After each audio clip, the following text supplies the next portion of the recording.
Facebook live में आपका स्वागत है। जैसा कि हम लोगों ने तय किया था कि नामवर जी पर बात करेंगे, तो नामवर जी पर अभी बात करेंगे हम लोग थोड़ी देर।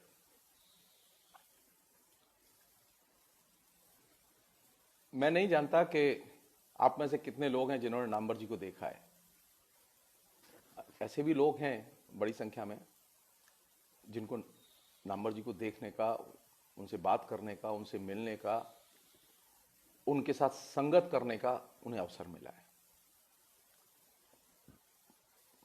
मैं संयोग से उन सौभाग्यशाली विद्यार्थियों में से हूं जो सैकड़ों विद्यार्थी उन्होंने पढ़ाए, उनमें से एक हूं जिनसे मुझे पढ़ने का मौका मिला और बहुत कुछ सीखने का भी मौका मिला।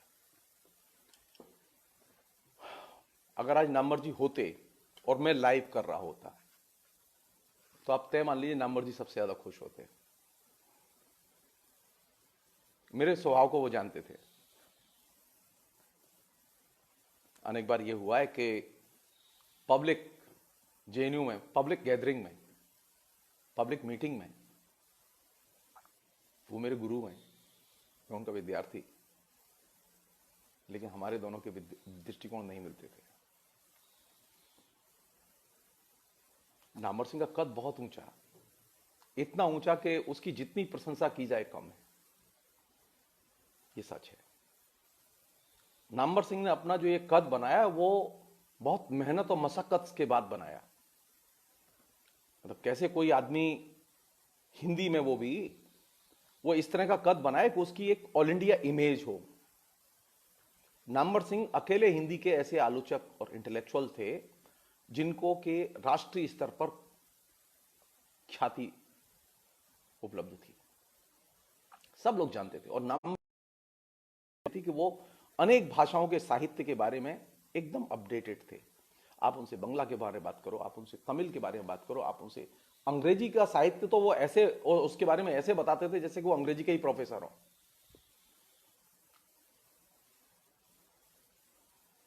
तो नामवर जी के बारे में जितनी हरि अनंत, हर कथा अनंता की तरह है उनका मामला, अनपैरेलल है, इसमें कोई दो राय नहीं। ये बात इसलिए भी जरूरी है क्योंकि जो चीज मैंने सीखी उनसे, हमने पहले ये चीज नहीं जानते थे हम लोग। मैं जेएनयू आने के पहले ये इस चीज से बहुत अभ्यस्त नहीं था कि जो मेरा शिक्षक हो उसकी आलोचना कैसे की जाए। हम लोग तो शिक्षक की बात सुन के बड़े हुए थे, अगर आलोचना भी करनी होती तो पीछे से करते थे।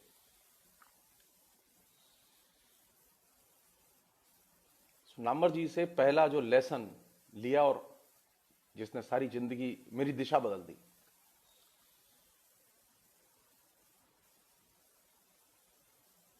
मैंने फेसबुक पे एक बार लिखा भी था। पढ़ाते सब लोग थे, एक से एक अच्छा पढ़ाते हैं। हिंदुस्तान में शिक्षकों की कमी नहीं है, बहुत अच्छे शिक्षक हैं हिंदुस्तान में। नामवर सिंह अनपैरेलल पढ़ाते थे, इसमें भी कोई दो राय नहीं है। लेकिन उससे भी ज्यादा महत्वपूर्ण था नामवर सिंह का विद्यार्थी के अंदर एक क्रिटिकल सेंस पैदा करना। मतलब ये मेरे लिए पहला अनुभव था कि जब मैं क्लास करने गया तो मैं पान खाए,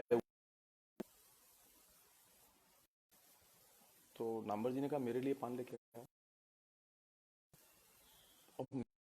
धड़ाम से गिरने वाली बात थी कि यार इतना सेमेस्टर, उसके मतलब 3 दिन हुए थे मुझे। मैं तत्काल क्लास में से उठ के गया और मैं डाउन कैंपस में पान लेके आया। वो क्लास तब तक रुकी रही, वो और बात करते रहे। पढ़ाया उन्होंने तब जब मैं आ गया। और क्या लेके आया मैं?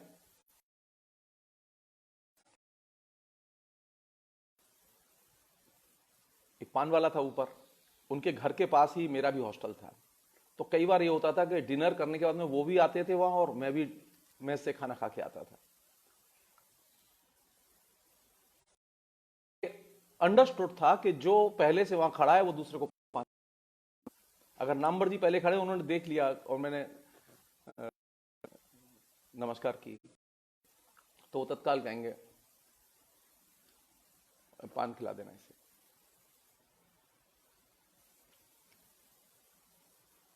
यानी पहली जो चीज थी जो मैंने सीखी और जो कि बहुत बड़ी चीज थी, एक पहले यह था कि गुरु शिष्य के बीच में एक दूरी होती थी, एक हायरार्की होती थी, और नामवर सिंह ने सिर्फ एक पान खाने की अपनी आदत की वजह से वो हायरार्की एकदम धराशायी कर दी।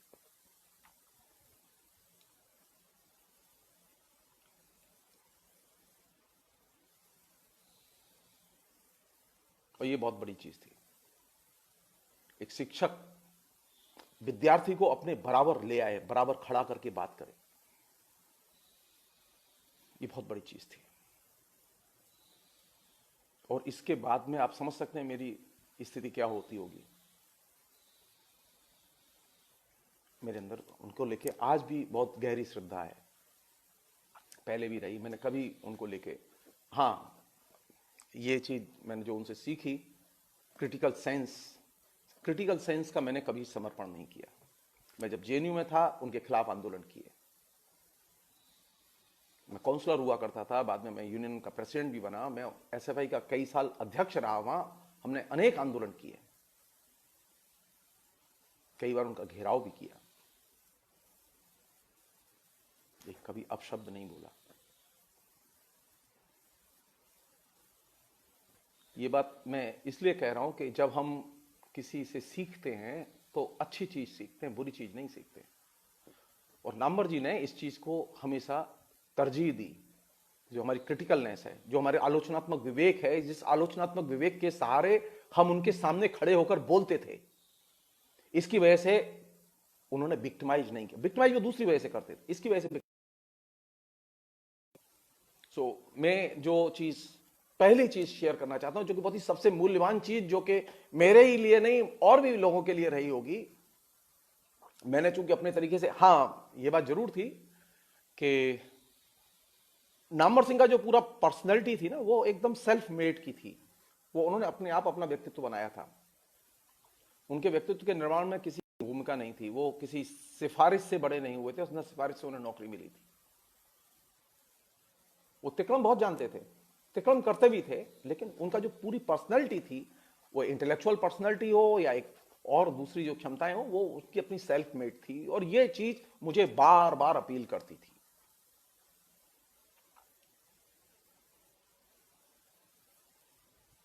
नामवर जी ने अपने जीवन में अनेक समझौते किए, अनेक बहुत सारी भूलें की, अपनी जगह वो। सो नामवर जी के व्यक्तित्व में,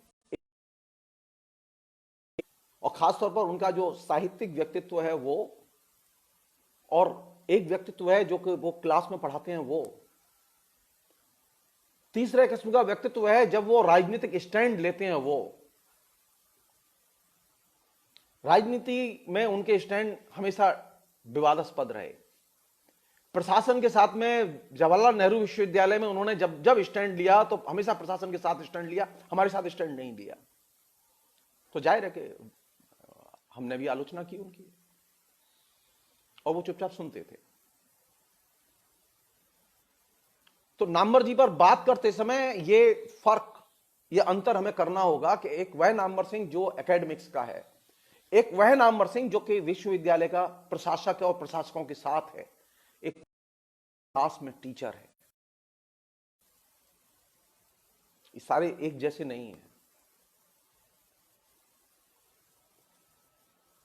नामवर सिंह को हम लोग करते क्या है, बातचीत करते समय ये घालमेल करते हैं। जब अब रही बात विक्टिमाइजेशन की, तो विक्टिमाइजेशन हम में से सभी अच्छे विद्यार्थियों ने जो भी रहे हैं, जो कमोबेश उनके विचारों से सहमत नहीं थे नामवर सिंह से, उनमें से तकरीबन सभी विद्यार्थियों को नामवर सिंह के हाथ विक्टिमाइज होना पड़ा, किसी को किसी रूप में, किसी को किसी रूप में।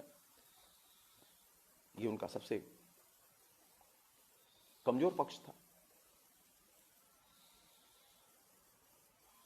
लेकिन नामवर सिंह का ये सबसे, जिसे कहें कि बहुत छोटा एरिया था, इसे बड़ा एरिया ना समझें।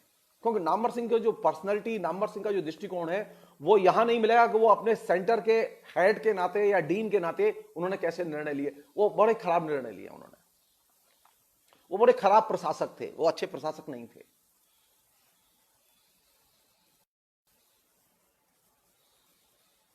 नामवर सिंह अच्छे आलोचक थे और अच्छे आलोचक के नाते एक बहुत महत्वपूर्ण चीज थी जिसको कि अमूमन हम सब लोग मिस करते हैं। आलोचना कौन लिख सकता है? गंभीर आलोचक कौन हो सकता है? जो भाषा विज्ञान का पंडित हो। सारी दुनिया में बेहतरीन आलोचक वही बने जो कि पहले जिन्होंने भाषा विज्ञान पर काम किया। नामवर सिंह का कद आलोचक के तौर पर इसलिए बड़ा है क्योंकि वो पहले भाषा शास्त्री हैं, भाषा विज्ञानी हैं। आलोचना उन्होंने बाद में लिखी। तो नामवर सिंह बनना चाहते हैं ना जो लोग, और नामवर सिंह की परंपरा में जो उनकी कुर्सी खाली हो गई इस पर बैठना चाहते हैं, पहले देखो उनको वो भाषा विज्ञानी है कि नहीं है। जाहिर है नामवर सिंह कुर्सी पर नहीं बैठ सकते तुम,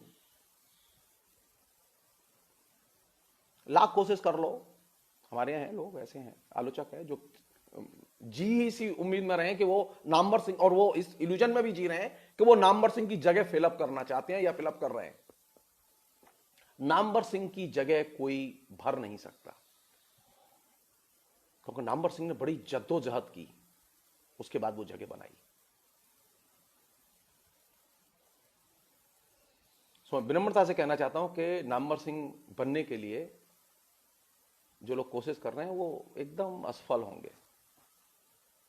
उनमें उनके विद्यार्थी भी हैं, स्वनामधन्य आलोचक। नामवर सिंह की दूसरी सबसे बड़ी चीज थी जो कि मैंने नोटिस की काफी दिन बाद। नामवर सिंह से जब भी कोई मिलने जाए ना तो उसे बहुत ही उदार भाव जैसा महसूस होता, फीलिंग्स होती थी, सेंसुअल फीलिंग होती थी, किसी बड़े आदमी से मिल रहे हैं आप।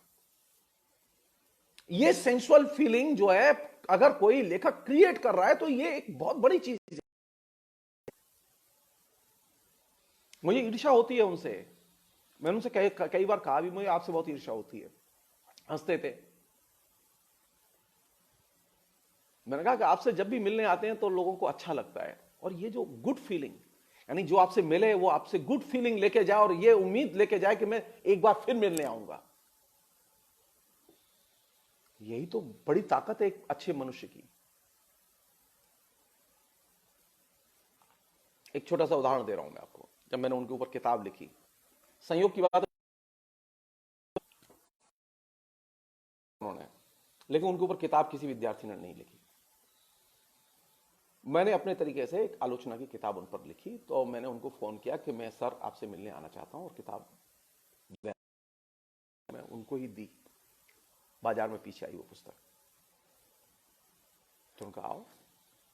तो मैं और सुधा सिंह दोनों गए। हम लोग करीब 2.5-3 घंटे उनके घर रहे। नामवर जी का जो स्टाइल थी कि वो अपना दरवाजा खुद खोलते थे, खुद स्वागत सत्कार जो भी है खुद करते थे।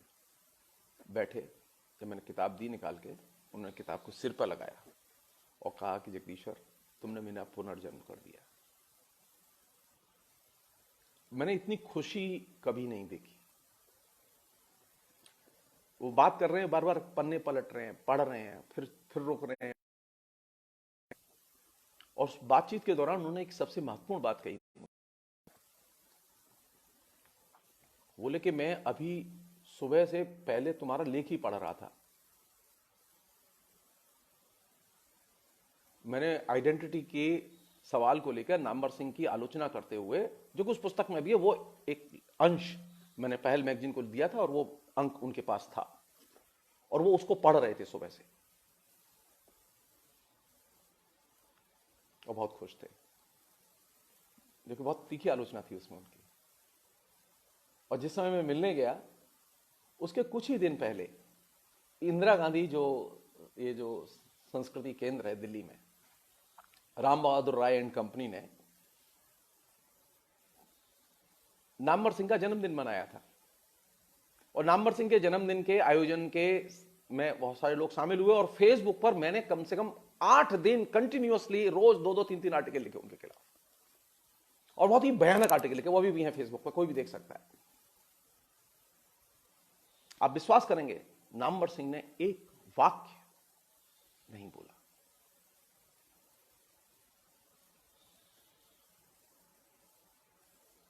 क्या चीज थी? आलोचना का हक तुम्हारा हक है। ये चीज जो अपने शिक्षक से मैंने हासिल की, और इस चीज को प्रिजर्व करने में मेरे शिक्षक ने जो मदद की, मैं निश्चित तौर पर उसका कृतज्ञ हूं।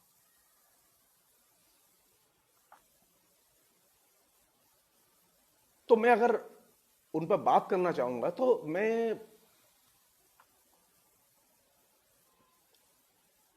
पास तो भाषा नहीं है।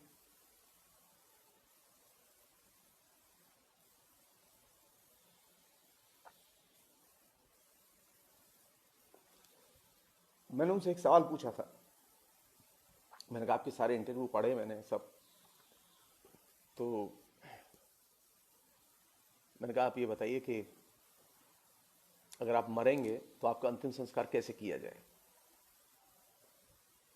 कैसे चाहेंगे आपका अंतिम संस्कार हो? तो उन्होंने कहा कि मैं चाहूंगा मेरा अंतिम संस्कार हिंदू रीति विधान से हो। तो मैंने कहा क्यों जोर देना चाहते हैं इस पर? बोले कि मार्क्स का भी तो अंतिम संस्कार क्रिश्चियन रीति विधान से हुआ था।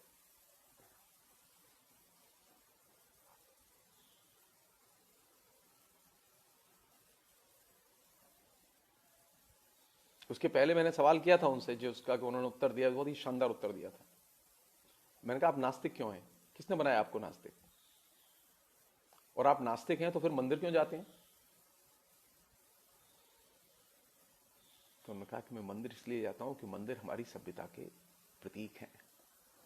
मैं इसलिए नहीं जाता हूं कि मैं धार्मिक हूं।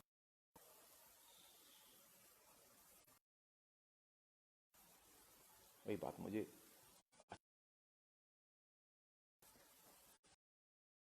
मुझे नास्तिक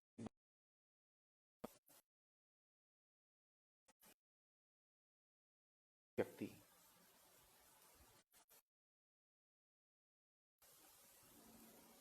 सोचे हम लोग। सुधा ने एक सवाल किया था उनसे,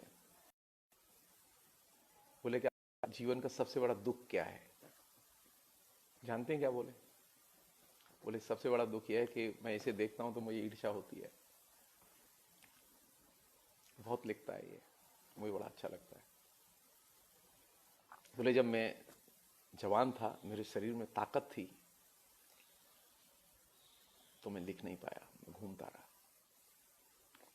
समय नहीं होता था मेरे पास बैठने का। और अब जब मैं घर में बैठा हुआ हूं तो मेरे शरीर में ताकत नहीं है लिखने की। ये मेरा सबसे बड़ा दुख है।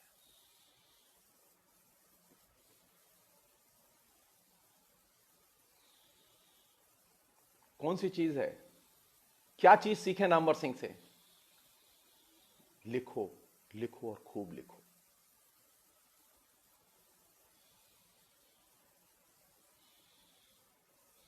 ये पीड़ा थी उनकी आखिरी दिनों, सबसे आखिरी वो इंटरव्यू मेरे पास अभी भी मैंने रिकॉर्ड किया हुआ है। मैंने उसे फेसबुक पर कभी, मैंने ये बात कह के उनसे वो रिकॉर्ड किया था कि ये हम अपने रिकॉर्ड के लिए रखेंगे, ये क्योंकि हमारी धरोहर है। सो नामवर सिंह को कहां से देखेंगे आप? लोग नामवर सिंह पे बात करते समय रूप, उनके पॉलिटिकल रूप, उनके और दूसरे एक्शंस को घालमेल कर देते हैं, और जो कि कायदे से करने से हमें बच। अब एक अन्य पहलू सोचें, वो ये कि आज जब हम नामवर बदल चुका है, हाँ, ये बताने बहुत जरूरी है। ये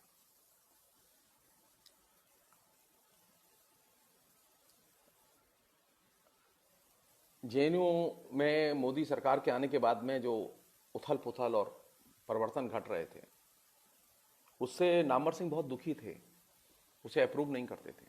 उन्होंने पर्सनली कहा मुझसे, और बोले कि जानते हो जगदीश्वर, मैंने निर्णय लिया है, मैं अब जेएनयू कभी नहीं जाऊंगा, क्योंकि अब जेएनयू वैसा नहीं रहा। और उसके बाद वो जेएनयू नहीं गए।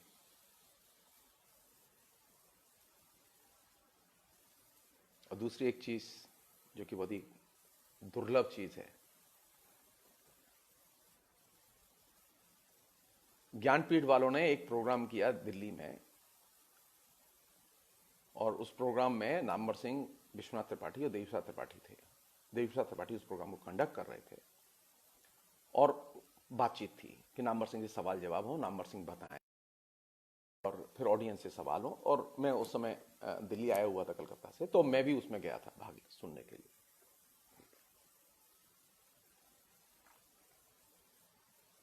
सारे लोगों ने उनकी पुस्तक कविता के नए प्रतिमान की बड़ी प्रशंसा की, भूरी भूरी प्रशंसा की। अंग्रेजी के प्रोफेसर हैं हरीश त्रिवेदी, उन्होंने तो खड़े होकर सीधे सीधे कहा कि आप वो माइलस्टोन पुस्तक है वगैरह वगैरह।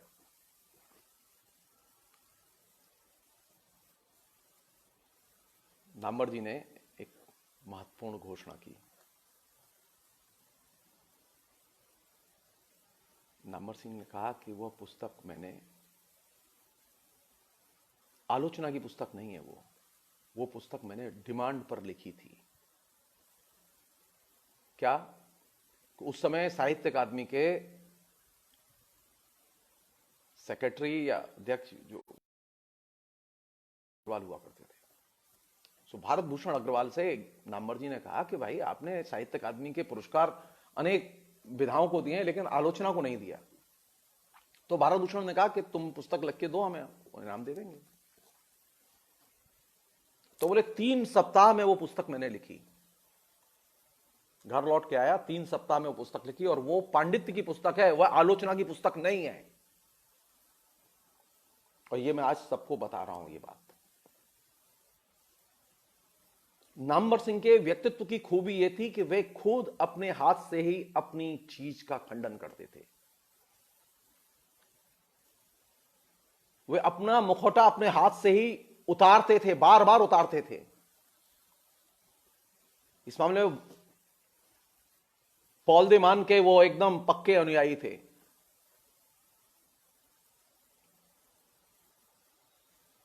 वहां जो लोग थे ऑडियंस में, वो एकदम सन कि नामवर सिंह ये क्या कह रहे हैं। मैंने उसी दिन रात को पोस्ट भी लिखी फेसबुक पर लौट के, क्या तो कमाल हो गया। सो नामवर सिंह की खूबी क्या थी, उनकी वक्तृता की खूबी क्या थी कि वे अपना वक्तव्य खुद पलट के क्रिटिकली देखते थे, अपने काम को पलट के क्रिटिकली देखते थे, इसलिए वे कभी अपने को दोहराते नहीं, बदलते थे। आज इस सेमिनार में कुछ बोला तो उसके बाद अगली सेमिनार में दूसरी चीज बोली, और इसको एकदम इससे भिन्न बात बोली। आपको इसमें उनके शिफ्टिंग के पैटर्न के पीछे छुपी हुई जो राजनीतिक समझ है उसे समझना होगा।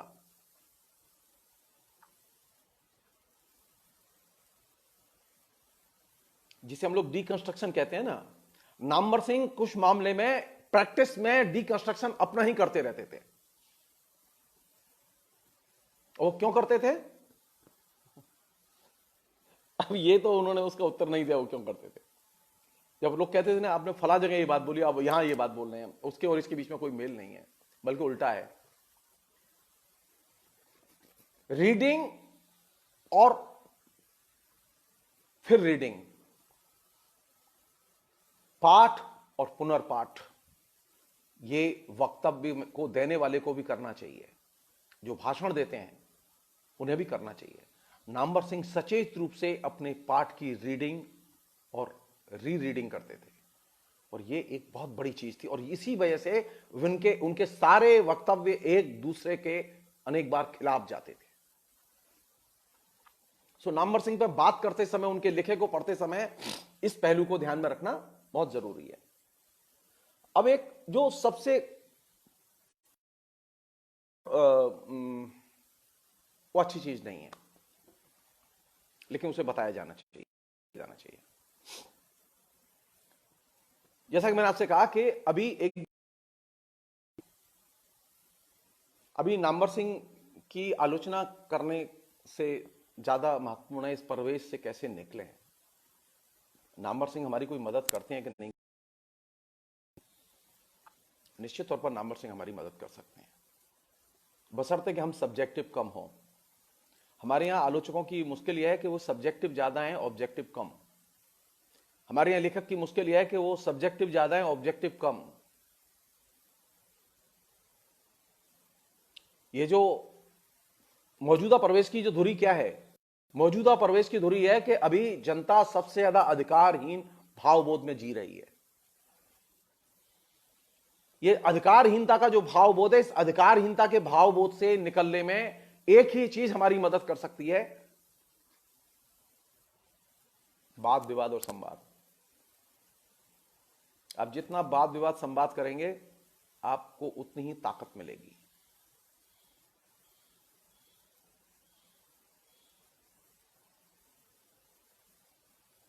मुझे याद है अच्छी तरह से, एक प्रोग्राम में उन्होंने विश्वनाथ प्रताप सिंह की कविताओं की बड़ी प्रशंसा, भूरी भूरी प्रशंसा की थी। नामवर सिंह ये काम बहुत करते थे, किसी को भी लेखक बना देते थे, बहुत महान लेखक बना देते थे। उन्होंने अलका सरावगी के बारे में कहा कि वो ऐसा उपन्यास लिखा है कि 50 साल में कोई ऐसा उपन्यास नहीं लिखा गया।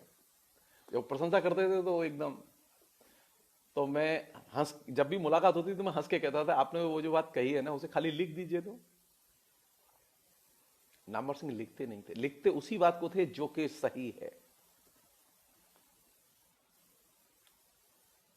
जो फ्यूचर में साहित्य की कसौटी पर खरी उतरेगी। वो हर एक चीज को लिखते नहीं थे, बोलते थे, बहुत सारी चीजें बोलते थे वो, और बिल्कुल फ्रीली बोलते थे। मुझे याद है अच्छी तरह से कि कलकत्ते में एक प्रोग्राम था, वहां पर एक पुरस्कार वहां की एक लोकल संस्था देती है, प्रतिभा अग्रवाल है, वो एक प्रोग्राम करती हैं हर साल, इधर मुझे मालूम नहीं, अपने पति के नाम पर मदन मोहन अग्रवाल पुरस्कार देती रही हैं। तो नामवर सिंह एक बार वहां आए थे प्रोग्राम में, और वो 1 घंटा आइडेंटिटी में बोलते रहे। आइडेंटिटी के लिए उन्होंने करेक्टर कौन चुना? जगदीश्वर चतुर्वेदी। वो रिकॉर्ड में है वो चीज।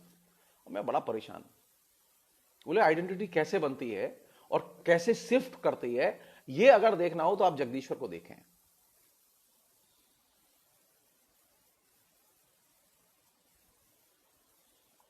नामवर सिंह आम फैम जीवन के रूपों से तमाम किस्म के लिटरेरी कॉन्सेप्ट इवॉल्व करने में एकदम एक्सपर्ट थे।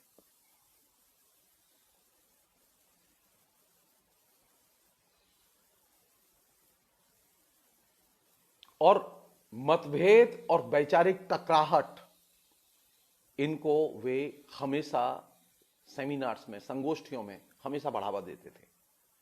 ज्यादा से ज्यादा तेज टकराहट हो, इतनी ऐसी तेज टकराहट हो कि लोगों के एकदम सिर दर्द होने लगे, इसे वो पसंद करते थे। क्योंकि जब विचारों की टकराहट होगी तभी तो कोई चीज निकलेगी, तभी तो मंथन होगा ठीक से। अभी जैसे जलेबी बनाना शुरू कर दिया ना हमने, सब मीठा मीठा कहते हैं, मीठा मीठा खाते हैं, विचारों में टकराहट नहीं होती। विचारों की टकराहट का मतलब यह नहीं है कि सामने वाले के साथ में आपकी दुश्मनी हो गई। नामवर सिंह जिनके साथ में सबसे ज्यादा वैचारिक टकराहट होती थी, उनसे उनकी सबसे गहरी दोस्ती होती थी। विष्णुनाथ शास्त्री के विचारों को एकदम पसंद नहीं करते थे, लेकिन विष्णुनाथ शास्त्री से बहुत अच्छी दोस्ती थी उनकी।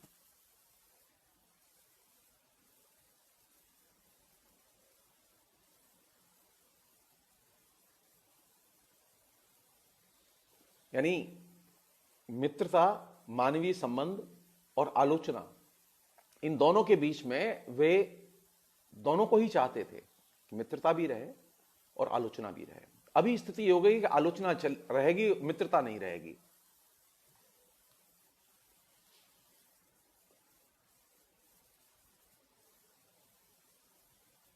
क्या करेंगे हम लोग? क्या सीखेंगे हम एक आलोचक से? मैं ऐसे अनेक घटनाएं आपको बता सकता हूं जिनमें के बाकायदा नामवर सिंह को बिल्कुल एकदम रंगे हाथों पकड़ लिया था हम लोगों ने, लेकिन फिर भी नामवर सिंह बहुत समझदारी से पेश आते थे।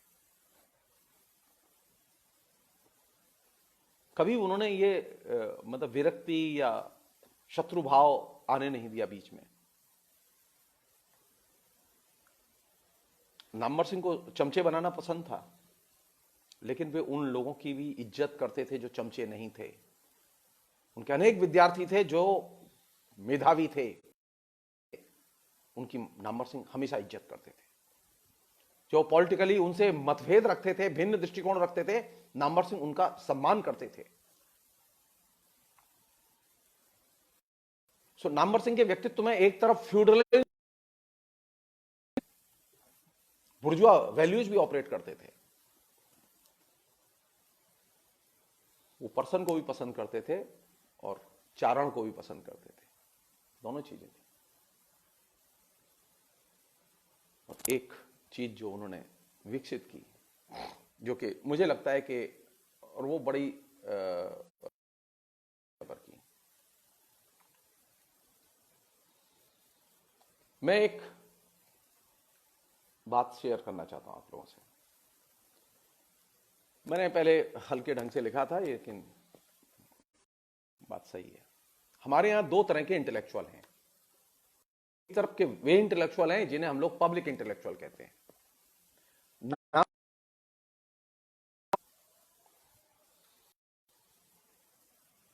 जैसे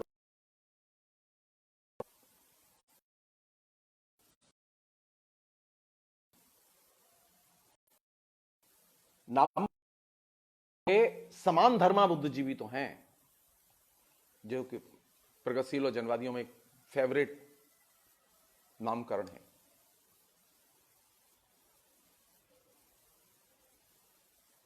ये समान धर्मा बुद्धिजीवी वह है जो कि एसेंशियली करप्ट है।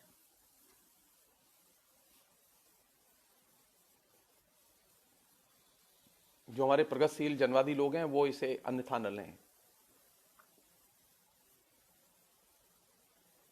लोकतंत्र के लिए पब्लिक इंटेलेक्चुअल जितना जरूरी है, लोकतंत्र में समान धर्मा बुद्धिजीवी भी होते हैं, करप्ट बुद्धिजीवी भी होते हैं, जिनमें एक बहुत बड़े पैमाने पर शिक्षक आते हैं, बहुत बड़े पैमाने पर लेखकों का समुदाय आता है, पत्रकार आते हैं, ये तमाम लोग आते हैं। ये एक ही जैसे विचार के लोगों के साथ में इनके सह संबंध होते हैं।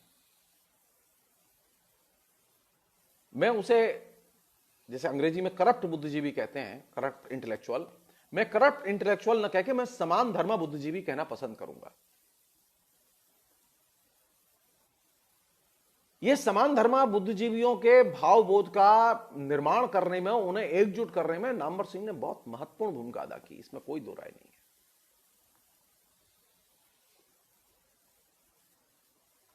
वो अपने आप में एक लेखक बनाने और लेखकों को सजाने संवारने की पूरी एक इंस्टीट्यूशन थे। तो हमारे सामने चुनौती यह है कि क्या हिंदुस्तान का रास्ता समान धर्मा बुद्धिजीवियों के रास्ते से निकलता है, या हिंदुस्तान का रास्ता, इंटेलेक्चुअल्स का रास्ता पब्लिक इंटेलेक्चुअल्स के जरिए निकलता है? हमें तय करना है। यह मेरी अपनी राय है, क्योंकि मैं बुद्धिजीवी नहीं हूं। मैं ना समान धर्मा हूं, ना मैं पब्लिक इंटेलेक्चुअल। मैं नागरिक के नाते, जो एक सामान्य पाठक के नाते जो मेरी एक समझ है, मेरा मानना यह है कि समान धर्मा बुद्धिजीवियों के जरिए हिंदुस्तान के बुद्धिजीवियों की स्वतंत्रता का मार्ग प्रशस्त नहीं होता। उसमें असुविधाएं हैं।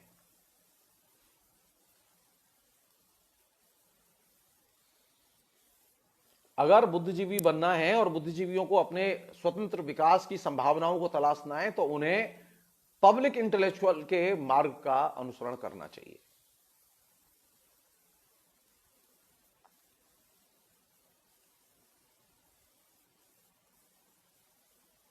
नामवर सिंह के व्यक्तित्व की यह सबसे बड़ी कमजोरी है कि वे समान धर्मा बुद्धिजीवी हैं, वे पब्लिक इंटेलेक्चुअल नहीं है।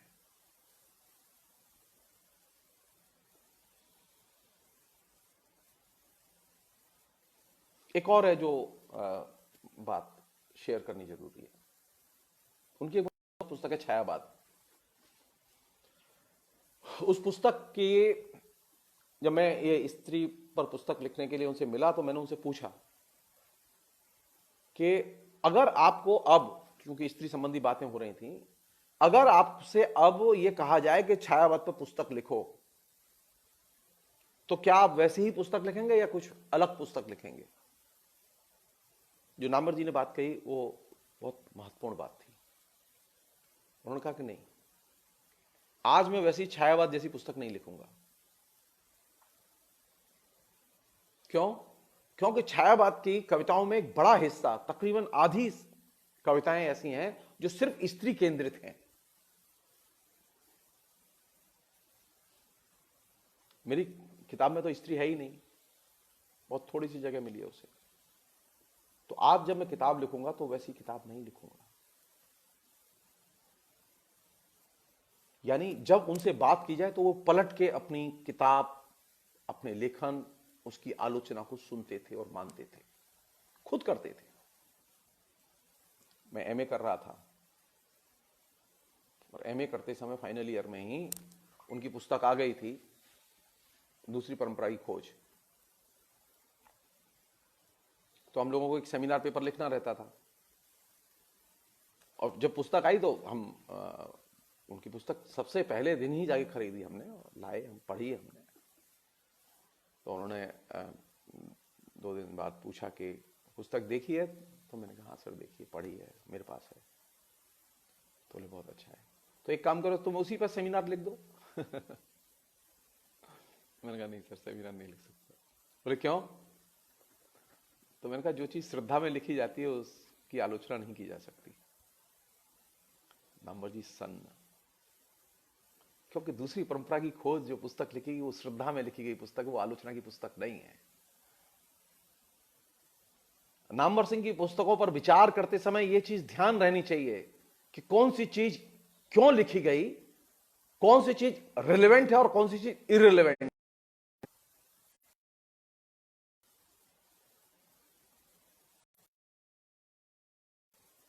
ये आखिरी दिनों में यह आभास उन्हें इस पुरानी अपनी समझ से बाहर निकलना चाहिए और अपनी चीजों को समेट के पुस्तक के रूप में लाना चाहिए। पुस्तकें होनी चाहिए। पहले वो पुस्तक लिखने को, पुस्तकों के, उनका मानना था कि कम पुस्तकें रहें तो ज्यादा अच्छा है। लेकिन जो पहला बैच उनकी पुस्तकों का आया और उस पुस्तक में 4 पुस्तकें आई उनका लोकार्पण हुआ, तो उस लोकार्पण के बाद में ही तत्काल बाद मैंने उन 4 पुस्तकों का रिव्यू लिखा एक साथ, और वाणी प्रकाशन की एक पत्रिका में ही वो रिव्यू छपा। उन्होंने वो रिव्यू पढ़ा, वो पढ़ के जानते हैं क्या बोले? ठीक लिखा है। देखो मैंने बहुत आलोचना लिखी थी, तो मैंने कहा ठीक लिखा है तो आपने उसको मना क्यों नहीं किया आशीष त्रिपाठी को कि वो जो इररिलेवेंट है उसे न छापे? आपने उसे डिसोन क्यों नहीं किया कि नहीं हम ऐसी चीजें नहीं देंगे जो रिलेवेंट नहीं है? दिक्कत खड़ी हो गई कि जो रिलेवेंट नहीं था वह भी डाल दिया गया। तो नामवर सिंह की जो किताब 4-4 की किस्त में जो आई हैं आखिरी दिनों में, उन किताबों को पढ़ते समय ये चीज दिमाग में रहनी चाहिए। उसमें बहुत सारी चीजें ऐसी हैं जो एकदम रिलेवेंट नहीं है। इस बात को नामवर सिंह तो जानते थे। कमजोरी ये थी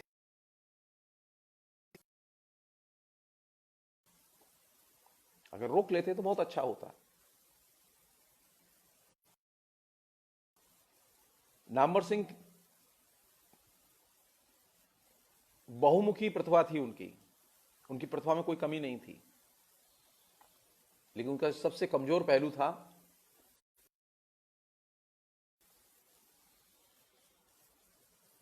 क्योंकि इधर मास मीडिया का, मास कल्चर का प्रभाव बढ़ रहा था और मास मीडिया और मास कल्चर के प्रभाव से वो बहुत दुखी भी थे, परेशान भी थे, लेकिन उसका इस्तेमाल भी करते थे। उन्होंने टेलीविजन पर बुक रिव्यू का पूरा सिलसिला शुरू किया और बरसों चलाया उसे, अपने तरह का वो नया प्रयोग था। अब सोचिए आप, टेलीविजन पर बुक रिव्यू नामवर सिंह कर रहे हैं, तो एक्सपेरिमेंट करने में वो पीछे नहीं थे किसी से। वो इससे पीछे नहीं, वो इस बात को पसंद करते थे, लोग ब्लॉगिंग करें, लोग सोशल मीडिया पर लिखें, वो इसको पसंद करते थे।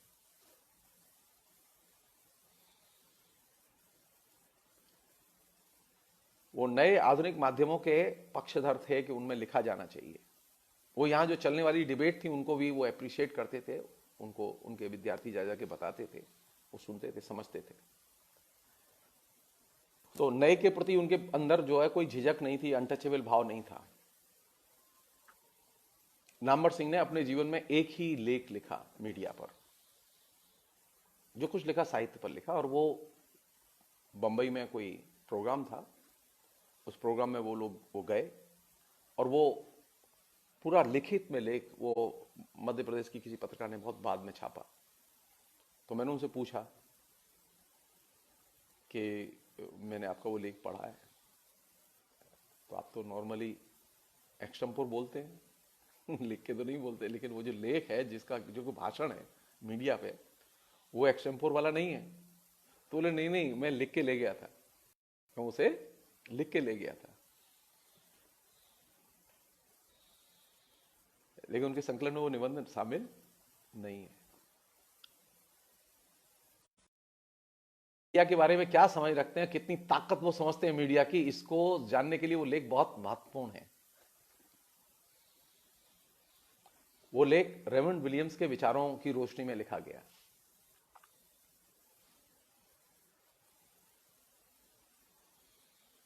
आखिरी चीज जो बहुत मूल्यवान चीज है मेरे लिए, कुछ साल पहले ही घटना है। शिलोंग में रिफ्रेशर कोर्स था, नामवर जी भी गए थे, मैं भी गया था, और आखिरी दिनों में हम दोनों थे वहां मौजूद।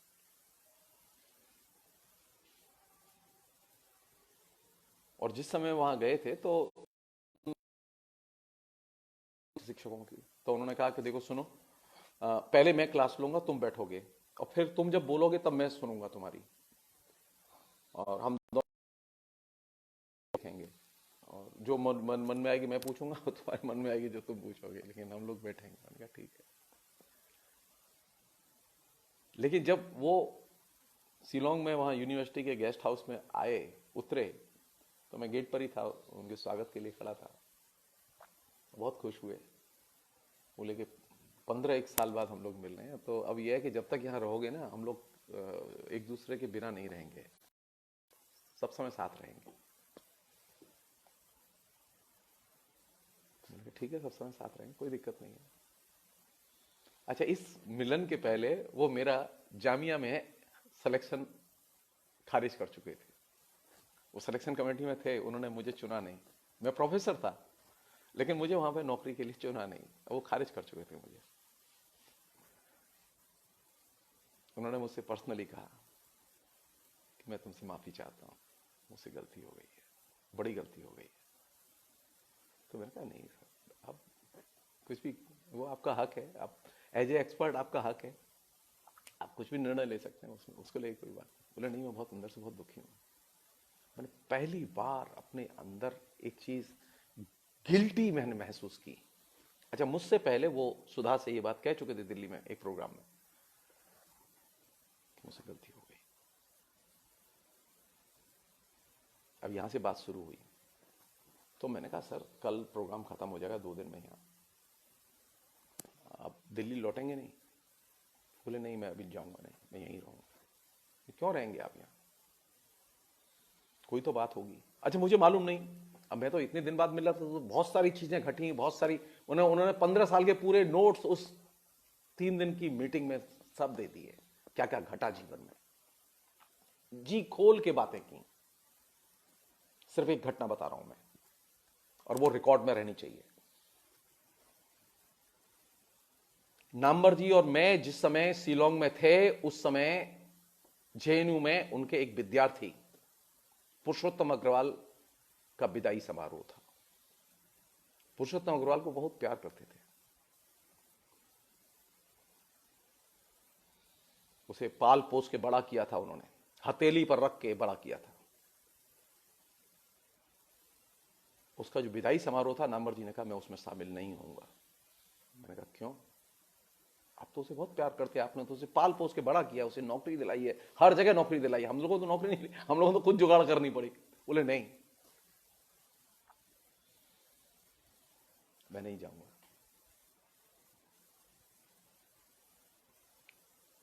उन्होंने अचानक मुझसे कहा कि मैं तुम्हारे छात्र जीवन की एक बात याद दिलाना चाहता हूं, मुझे याद है तुम्हारी बात, मैं भूला नहीं हूं। मैंने कहा बताइए। बोले कि वो डिसऑनेस्ट है। मैंने कहा था और मैंने कहा ये चीज आसानी से जाएगी नहीं जीवन में, ये हमेशा रहेगी।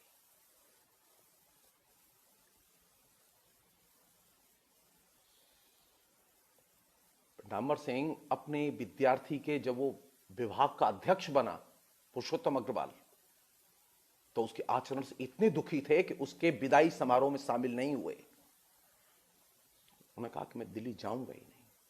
लड़के आए थे जो पुरुषोत्तम अग्रवाल के शिष्य थे, वो आए थे, वो उनका बयान रिकॉर्ड करके ले गए, लेकिन नामवर सिंह नहीं गए।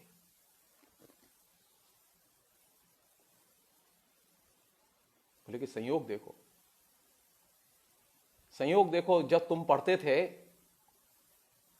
तो तुमने ये बात कही थी और आज मैं तुमसे ही ये बात शेयर कर रहा हूं। संयोग देखो। नामवर सिंह अपनों के प्रति बड़े क्रिटिकल भी थे, इतने क्रिटिकल थे कि हम सोच नहीं सकते, और इतने ऑनेस्ट थे कि अपनी गलती स्वीकार करते थे, विनम्रता से स्वीकार करते थे, कोई अहंकार नहीं था।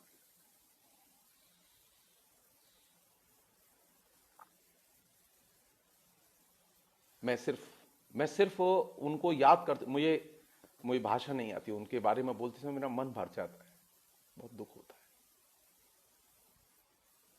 वो आज मेरे बीच में होते तो बहुत मुझे बहुत मदद मिलती थी उनसे।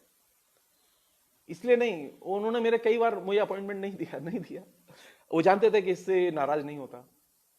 मैं उनके उस कर्मकांड को जानता था, अपॉइंटमेंट के कर्मकांड को, लेकिन जिस चीज से मदद मिलती थी वो ये कि वो चीज पढ़ते थे, वो मेरे लिखे को पढ़ते थे। मुझे इस बात पर बहुत खुशी होती थी। वो कहते थे कि मुझे जब मेरे विद्यार्थी आके बताते हैं जो मेरे अंडर में पीएचडी कर रहे हैं कि वो तुम्हारी किताबें पढ़ रहे हैं, तो मुझे बहुत अच्छा लगता है। ये जो एप्रिसिएशन का भाव है, ये जो अपने विद्यार्थियों की तरक्की देख के खुश होने का भाव है, ये नामवर सिंह की सबसे बड़ी ताकत थी। अभी स्थिति क्या है कि हम एकदम प्रशंसा करते ही नहीं है, झूठी प्रशंसा बहुत करते हैं। उन्होंने भी बहुत सारी झूठी प्रशंसाएं की, बहुत सारे लोगों को उन्होंने प्रमोट किया, लेकिन बैक टू स्क्वायर वन, वो इस बात को जानते थे कि झूठी प्रशंसा है।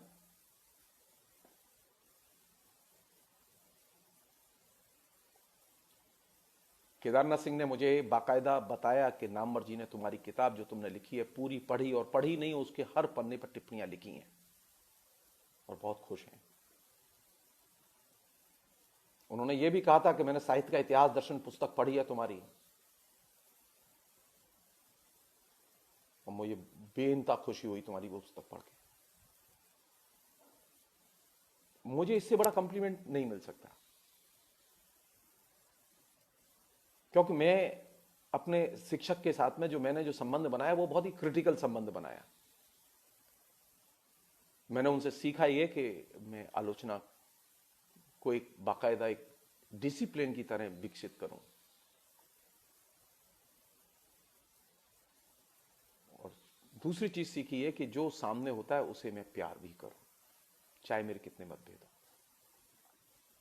तो नामवर सिंह तो बात करते समय प्यार और आलोचना के जो डायलेक्टिकल रिलेशन है उसे समझना बेहद जरूरी है। सिर्फ एक घटना बता रहा हूं मैं। जेएनयू में विद्यार्थियों ने आयोजन किया था, रामविलास शर्मा को बुलाया था। रामविलास शर्मा कहीं नहीं जाते थे। रामविलास शर्मा हम लोगों के कहने से जेएनयू आए, और ये तय हुआ कि वो दिन भर जेएनयू रहेंगे, तो नामवर जी घर ही रहेंगे। तो रशियन सेंटर के ऑडिटोरियम में प्रोग्राम रखा गया, और भी शिक्षक थे, और भी विभाग के लोग थे, दूसरे विभाग के शिक्षक थे, हिंदी उर्दू के विद्यार्थी भी थे। प्रोग्राम की अध्यक्षता नामवर जी कर रहे थे, और मुख्य वक्तव्य जो है प्रश्नोत्तर के रूप में वो रामविलास जी के साथ था। तो नामवर जी ने बस मुश्किल से 2 लाइन बोली थी, और उसमें उन्होंने यही कहा था कि मेरे गुरुवर रामविलास जी।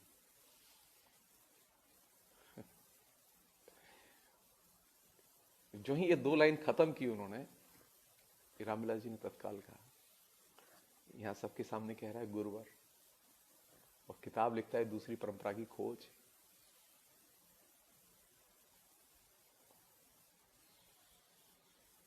नामवर जी एकदम चुप, नतमस्तक। नामवर जी उनके सामने उनकी आलोचना नहीं करते थे, उनके लिखे पर आलोचना नहीं करते थे। एक बार की घटना स्वयं रामविलास जी ने बताई कि नामवर जी जब जनयुग के संपादक थे तो उस समय रामविलास शर्मा के एक लेख की आलोचना करते हुए चंद्रवली सिंह ने एक महत्वपूर्ण लेख लिखा। लेख छपा।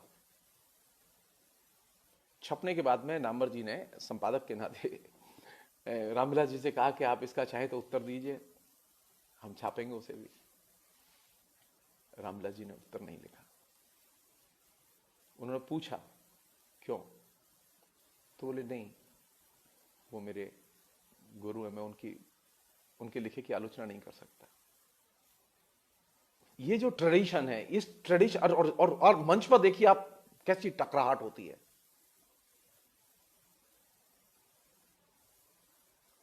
नामवर जी एकदम दुर्धर्ष विद्वान की तरह मंच पर, वो चाहे जो हो सामने,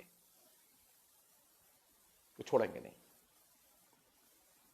जो चीज मैं आपसे शेयर करना चाहता हूं, ये कि नामवर सिंह का अगर एक बीज मंत्र बनाया जाए तो वो ये है कि प्यार और आलोचना का डायलेक्टिकल रिलेशन कैसे होना चाहिए। ये चीज नामवर सिंह से सीखी जानी चाहिए।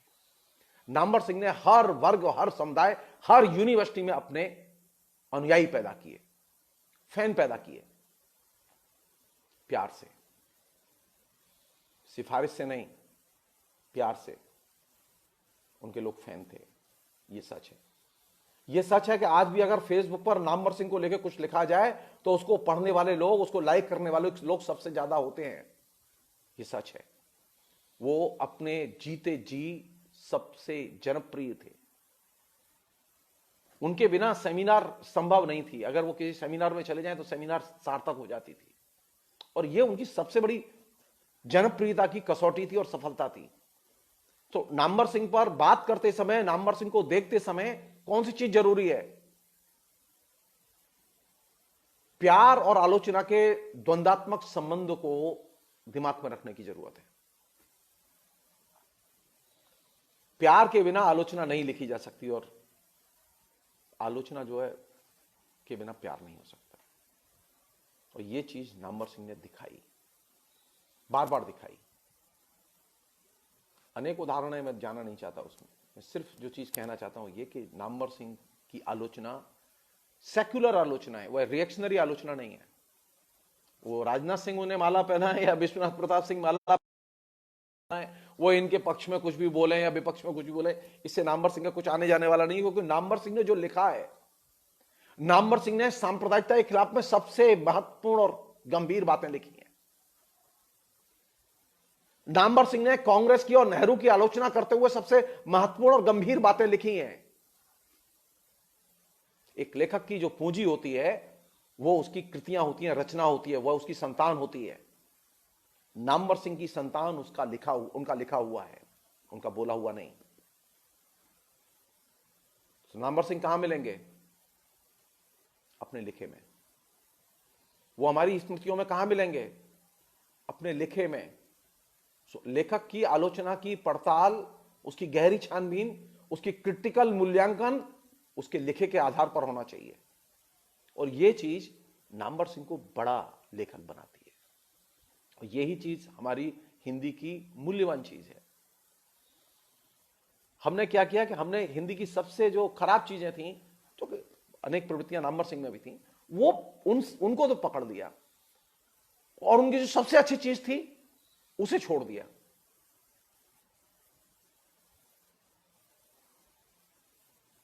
हमें नामवर सिंह की सबसे अच्छी चीजों को पकड़ना चाहिए, विद्यार्थियों को बताना चाहिए, शिक्षितों को बताना चाहिए, लेखकों को बताना चाहिए।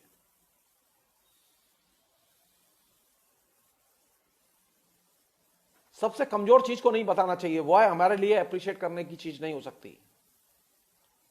इसलिए उसमें ग्रहण और त्याग का जो सिद्धांत है वो लागू किया जाना चाहिए। नामवर सिंह के साथ भी, नामवर सिंह में सब कुछ एक्सेप्टेबल नहीं है। नामवर सिंह में बहुत कुछ छोड़ने लायक भी है, और जो छोड़ने लायक है उसे छोड़ देना चाहिए।